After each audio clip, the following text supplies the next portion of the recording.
Hey everybody, and welcome to this Son of Nor Dev Diary. My name is Chris Pollis and I'm the producer and sound designer at Still Alive Studios. I hope you enjoyed last week's episode about our dynamic light shaft system. This week I'm going to take you on a tour around the edge and show you some of the ambient sounds I created to add a sonic ambience to the area. Let me jump into the game and show you the bass sound texture. Obviously, this is some sharp wind as one can expect in narrow canyons. This bass sound texture is produced by a single audio source. It has a huge radius, as you can see here, so players can really hear it everywhere. The source file is a recording I did myself. I like going out and creating as many recordings as I can, and only then look for sounds in sound libraries. This recording was created in the Swiss mountains on one of my hiking trips. Okay. What else have we got? To add variation to the bass sound layer, I placed additional sounds where it made sense. Here, for example, at this entrance, where lots of air has to squeeze through the narrow door, I added a howling wind sound. I did the same up here on the ledge when you're high up. It sounds like this.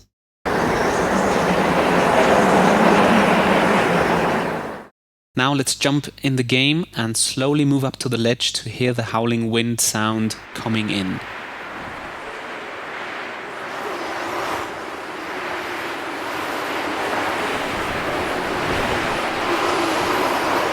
You really get the feeling of standing somewhere high up on a rim. Don't look down.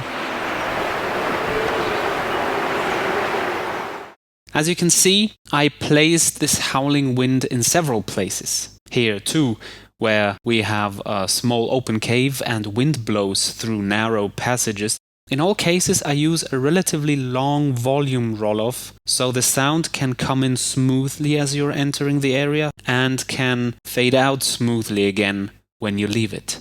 An effect I particularly like in this area is the sound of the banners in the wind.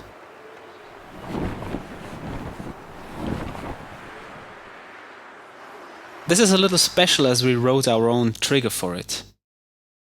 We can delay the start of the trigger and we can define how often a sound event should be triggered.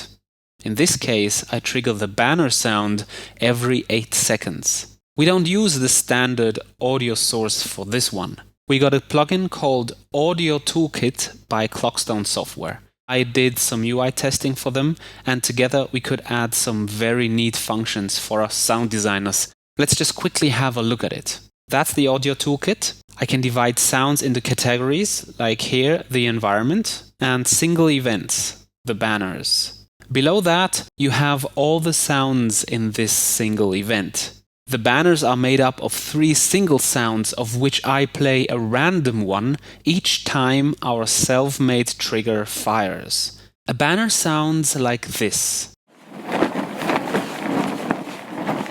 And it's actually just a duvet that was shaken by me in the bedroom. Back in the audio toolkit, I can randomize some parameters like volume. So every time the sound plays, the volume is a little bit different, so no sound sounds the same. The pitch randomization is a great help as it shifts the pitch of a recording slightly up and down to further make each played event different from the last. This creates lots of variations and you don't notice that much that these are the same sounds played over and over.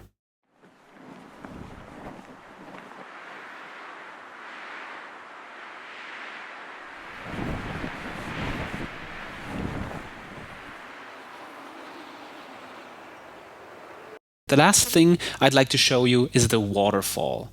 The waterfall should not be audible through this huge rock wall here, but Unity only allows point sound sources.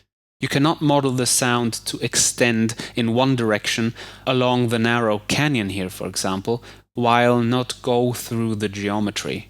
But, I needed to find a way around it by placing multiple sound spheres so the sound doesn't cross the rock formation on the left. I also added a low-pass filter, so the sound has the characteristic fall-off of high frequencies the farther you're away from it. You have to experiment a little bit with the right sphere sizes and parameters to get an effect that's okay. Let's jump in the game and have a look.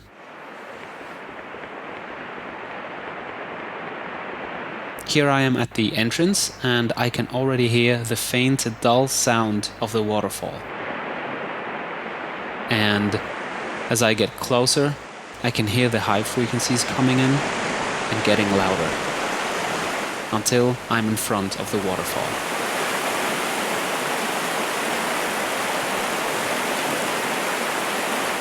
That was it for this week's Dev Diary. I hope you found it interesting. If you want to stay informed about our progress, like us on Facebook or follow us on Twitter. Thanks for watching and see you next time.